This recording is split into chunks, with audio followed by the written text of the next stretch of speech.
গাজীপুরের চক্রবর্তী এলাকায় বেক্সিমকোর কারখানায় বকেয়া বেতনের দাবিতে টানা চতুর্থ দিন বিক্ষোভ ও মহাসড়ক অবরোধ করে শ্রমিকরা। বিক্ষোভ করেছে গাজীপুর সিটির পানিশাইল এলাকায় অনির্দিষ্টকালের জন্য বন্ধ ঘোষণা করা ডরিন কারখানার শ্রমিকরাও।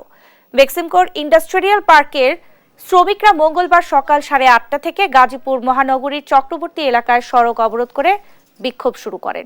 এর ফলে আশপাশের বেশ কয়েকটি কারখানায় ছুটি ঘোষণা করা হয়। গেল 1 নভেম্বর থেকে পানিশাইল এলাকার ডরিন ফ্যাশন লিমিটেড কারখানাটি অনির্দিষ্টকালের জন্য বন্ধ ঘোষণা করেছিল কর্তৃপক্ষ। রোববার কারখানা খুলে দেওয়া হলে দুপুরের পর ছুটি দিয়ে দেওয়া হয়।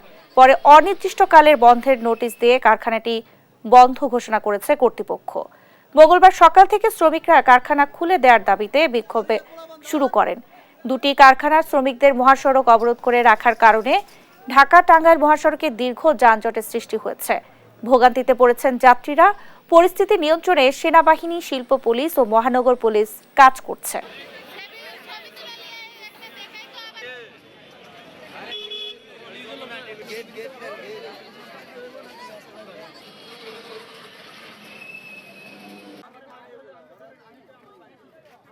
কিন্তু আমরা রাস্তায় থাকতেছি না, আমাদেরকে খুলে দেখ ফ্যাক্টরি, আমরা ভিতরে কাজ করবো, ঠিক আছে, ভালোভাবে। ফ্যাক্টরি অনির্দিষ্টকালের জন্য বন্ধ দেওয়া হয়েছে।